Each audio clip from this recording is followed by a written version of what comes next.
네, 추석 연휴가 끝나면서 본격적인 대선전에 막이 올랐습니다. 이번 대선은 여야 후보의 야권 성향 무소속 후보까지 가세하면서 어느 때보다 선거전이 치열합니다. 특히 야권의 문재인 안철수 후보가 여당의 전통적인 텃밭이라고 할 수 있는 부산, 경남, 이른바 PK 출신이어서 이 지역의 표심이 대선 승패의 분수령이 될 것이라는 전망이 나오고 있는데요. 최근에 무소속에서 새누리당 입당을 선언한 경남 거제 지역구의 김한표 의원 나와 계십니다. 부산, 경남의 민심에 대해서 얘기를 좀 나눠보겠는데요. 어서 오십시오. 네, 안녕하십니까. 지금 거제에서 오신 건 아니시죠? 국회가 열리고 있으니까. 국회의원회관에서. 그러시죠. 김 의원님은 이제 지역과 거제신데 행정적으로는 이제 경남이지만 지리적으로 이제 부산하고 부산 이렇게 가깝죠. 좀 뭐 얼마나 걸리죠? 차로?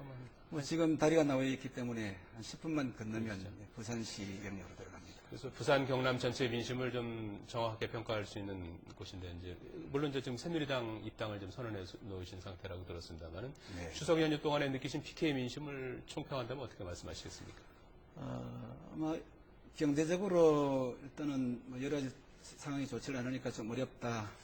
그러기도 하고 특히 제가 있는 곳이 양대 조선소가 있는 곳이기 때문에 조선 경기가 어려웠기 때문에 여러 가지 고통을 많이 호소하는 분들이 많이 계시고 또 자영업자들도 장사하기가 참 힘들다. 그런 분들이 많이 계시고 뭐 자연적으로 또 이 대선에 대한 화두가 또 조정을 또 이루었죠. 예전처럼 뭐 텃밭이라고 하는 그런 단어는 이제 많이 사라지지 않느냐 이런 생각이 좀 들고 있고요. 아시다시피 거제가 행정적으로는 경남이고 그러나 부산과 매우 밀접한 거리에 있기 때문에 그래서 전체적으로 이 PK에 대한 여러 가지 생각들을 일목요연에 정리할 수는 없지만 아무튼 예전과는 좀 다르다. 그렇게 볼 수가 있을 것입니다. 예전과 다르다 이제 말씀해 주셨는데 새누리당 내에서 뭐 심상치 않다 이런 말까지 이제 나오고 있는 걸로 알고 있습니다. 이른바 뭐 야권에 바람이 불고 있다는 분석까지 나오고 있는 상황인데 이런 대선 앞두고 이런 민심이 왜 이렇게 됐다고 보십니까? 아마 지금 최근에 형성된 부분이 아니고요. 또 총선이나 대선을 거치면서 약 30-40%대의 야당 지지율이 늘 있었습니다. 최근에 우리 민주당의 문 후보와 또 무소속의 안 후보께서 고향이 PK 지역이다 보니까 그에 따라서 아마 새롭게 이렇게 두각이 되어서 올라와서 뭐 그런 현상이 이제 늘 뭐 그런 정도 표심은 있었다고 봤습니다. 김한표 의원께서는 이제 무소속으로 당선되셨다가 이제 최근에 새누리당 입당을 선언하셨기 때문에 뭐 상대적으로 조금 더 이제 중립적인 입장에서 이제 평가가 가능할 것 같은데요. 부산, 경남에서 지난 대선 때처럼 이명박 후보만큼 박근혜 후보가 득표할 수 있을 거라고 보십니까? 물론 뭐 뚜껑을 열어봐야 잘 알겠지만 예전처럼은 그렇게 되기는 좀 어렵지 않겠느냐 이런 생각을 해봅니다. 근거는 뭐죠? 네, 지난번 이명박 후보와 정동영 후보 간의 대결에서는 아주 큰 차이로 이겼습니다만 그때는 이 많은 여러 후보들이 난립을 했던 상황이었습니다. 최근 상황과 조금 더 비교적으로 가까운 예를 들면 이해창 후보와 노무현 후보 이 시절의 어떤 그 정서 자체가 많이 반영되지 않겠느냐 이렇게 봤습니다. 그때 노무현 후보께서 30%대의 지지를 얻었더랬습니다. 그런데 최근에는 좀 더 이런 분위기가 성숙되어서 아마 좀 더 올라가지 않겠느냐 이런 생각을 하는 사람들이 많이 있죠. 그렇군요. 아마 이명박 후보 지금 뭐 이명박 대통령께서 그 당시 후보 시절에 얻었던 표하고는 조금 뉘앙스가 좀 다를 것이다 이렇게 보고 있습니다. 그보다는 좀 떨어질 것이다 이렇게 보시는 거예요. 좀 어려운 부분도 없지 않아 있을 것이다 이렇게 보고 있습니다. 민주통합당 이제 문재인 후보 같은 경우에 이제 거제 출신이지 않습니까? 거제 지역의 이제 문 후보에 대한 민심이라고 할까요? 어떻게 파악하고 계십니까? 저도 그렇지만 많은 분들이 문 후보께서 고향이 거제다 하는 생각하는 분들이 많지 않을 겁니다. 최근에 대통령 후보로 나오시기 위해서 북콘서트를 여는 등 언론을 통해서 다소 출생지가 거제다 하는 부분까지는 아는 분들이 혹 계실지 모르지만 많은 분들이 고향이 거제다는 분이라는 걸 잘 모르고 계실 겁니다. 저도 뭐 최근에서야 알았는 일이기 때문에. 김영삼 전 대통령하고 문재인 후보하고 고향이 같군요. 그렇습니다만 김영삼 전 대통령께서야 처음부터 끝까지 줄곧 출신이 거제 출신이라고 말씀하셨기 때문에 예. 고향이 거제라는 건 다 아실 텐데 뭐냐면 공식적으로나 비공식적으로 그런 얘기를 많이 못 들었습니다. 7살, 6살 때인가 태어나셔서 부산으로 건너가셨기 때문에 아, 아마 고향이라고 하는 표현은 잘 안 쓰신 것 같습니다. 예, 예. 무소속 이제 안철수 후보는 이제 뭐 부산 출신 아닙니까? 네, 그렇습니다. 안 후보에 대해서는 전반적인 걸 어떤 평가가 나오고 있습니까? 뭐 제가 딱히 뭐라고 훌륭한 후보에 대해서 뭐라고 말씀드리기가 어렵습니다만 예, 안 후보에 대해서는 사실 많은 분들이 최근에서야 좀 알게 되었고 정치적인 어떤 그런 이 역량이나 혹은 위기 관리 능력이라든지 이런 부분에 대해서는 사실 잘 모르고 계시죠. 예. 단지 최근에 언론을 통해서 좀 소개되어서 갖고 있는 생각이 참신하다. 이제 이런 어떤 부분에 대해서 안철수 현상이나 바람이 불었던 것은 사실이지만 그렇다고 해서 그분이 대통령 이런 부분에 대해서는 많은 분들이 그렇게 쉽게 동의하기가 어렵지 않겠네요. 이렇게 네.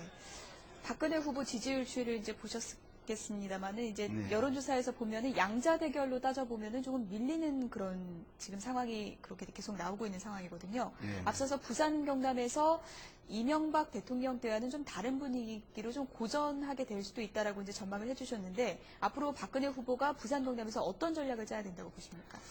저는 종래에는 결국 흔들리면서 중심을 잡아가는 것이 대선의 힘국이다 이렇게 보기 때문에 우리 박 후보님께서 갖고 계시는 그 장점들을 좀 잘 살리시면 예를 들면 어떤 게 있을까요? 예를 들면은 그동안 위기 때마다 등장하셔서 당을 살리셨고 조직을 살리셨던 그런 좋은 장점을 많이 갖고 계세요. 또 예. 특히 여성이시기 때문에 살림살이라든지 국정 부분에 대해서 정말 세밀하고 찬찬하게 이끌어가실 그런 능력과 그동안 또 많은 경륜과 또 많은 아픔들을 함께 겪으셨기 때문에 그런 그 많은 경험과 또 경륜들이 축적이 되어서 좋은 정치를 펼칠 수 있지 않겠느냐 이렇게 전망을 하면서 그런 능력들을 최대한 많이 보여주시는 것이 표심을 움직이는데 동인이 되지 않겠느냐 이런 생각을 해봅니다.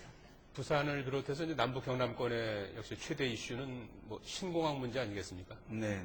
김 의원께서는 이제 가덕도 신공항 유치 활동을 이제 지역구에서 오랫동안 이제 해오셨다고 하는데요. 신공항 문제가 이번 대선에서 이 부산 경남 표심에 어느 정도 영향을 미칠 거라고 보십니까? 저 개인적인 생각은 아무튼 지난번 제가 활동을 했다시피 가덕도에 신공항이 들었으면 참 좋겠다는 그런 생각을 갖고 있습니다만은 이 부분만큼은 지금 대선이 임박해서 다시 어떤 그 여론의 편성에서 결정 짓는 것보다는 대선이 끝난 후에 차분하게 생각해서 백년 대계를 바라보면서 이 공항 문제는 다시 한번 접근해야 되지 않느냐 이런 생각을 한번 해볼 수가 있겠습니다. 네. 대선 이후에 결정이 돼야 된다고 이제 보시는 거군요. 아마 이제 PK 중에서도 부산은 이 가덕도 쪽으로, 그 다음에 이 서부 경남 쪽은 예. 밀양 쪽으로 이렇게 굉장히 의견이 상충되어 있기 때문에 네. 지금 현재 상황에서 어느 쪽을 정하는 것은 현재 그 적절치 않다. 차라리 차분하게 이 부분을 대선 끝나고 나서 결정하는 것이 오히려 좋은 방법 아니겠느냐. 지금 제 뭐 개인적인 대선 후보들의 입장을 이제 유권자 입장에서는 뭐 비교할 수밖에 없을 텐데 문재인 후보는 경선 과정에서 이제 가덕도 신공항 유치를 약속한 그런 상황인데요. 네. 박근혜 후보가 만약에 이제 찬성을 한다면 이렇게 되면 대구 경북 민심이 요동칠 것이다 또 이런 분석도 나오고 있지 않습니까? 워낙 네, 이제 네, 첨예한 사안이니까요. 네. 어떻게 내다보십니까? 민심이라는 부분이 대선을 앞둔 민심과 대선이 끝난 이후의 민심 자체는 좀 다르라 봅니다. 예. 그래서 이런 기회를 통해서 후보들이 심리적으로 압박을 받는 이런 상황에서 결정을 한다는 것은 옳은 결정이 저는 아니다. 네. 이렇게 판단하기 때문에 이 부분은 첨예하게 대립되어 있는 갈등 관계 부분을 대선이라고 하는 큰 일을 치른 후에 다시 국민적인 또는 이 PK 이 민심을 확인해서 결정하는 것도 좋은 방법이다. 저는 개인적으로 그렇게 볼 수 있을 것입니다. 예. 오늘 오후에 새누리당 의원총회가 있었습니다. 뭐 아직 이제 입당을 안 하시니까 함성은 안 하셨을 텐데 예. 이제 정권 재창출을 위해서 뭐 대대적인 혁신이 필요하고 친박계 주류 인사가 이선으로 물러나야 된다 이제 이런 그 보도가 나왔습니다. 네. 이른바 친박 주류 이선 후퇴론에 대해서는 어떤 입장이십니까? 제 개인적으로는 단 한 표가 아쉽고 단 한 사람의 힘이 필요한 시점에서 이선 후퇴 뭐 이런 부분보다는 오히려 단합적으로 가서 언제든지 좋은 분이 들어오시면 자리를 양보할 수 있는 그런 아량도 있으시다고 오늘 말씀도 하셨고 예. 그래서 이런 화합된 분위기가 전체 대선을 이끌어가는 좋은 방편 아니겠나 이렇게 생각합니다. 예.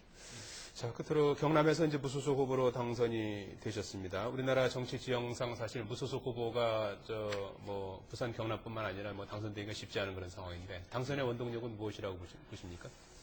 저는 12년 만에 여기까지 왔습니다. 아, 그러셨어요. 꽤 오랜 시간이 걸렸었는데 우리 시민들과 함께 눈높이를 맞추고 또 낮은 자세로 늘 섬기는 자세로 살려고 하는 마음, 그 마음을 우리 시민께서 읽어주시지 않으셨나 그런 생각을 하고 있습니다. 앞으로도 이 초심을 잃지 않고 그런 마음으로 의정활동을 해나갈 계획이 있습니다. 네.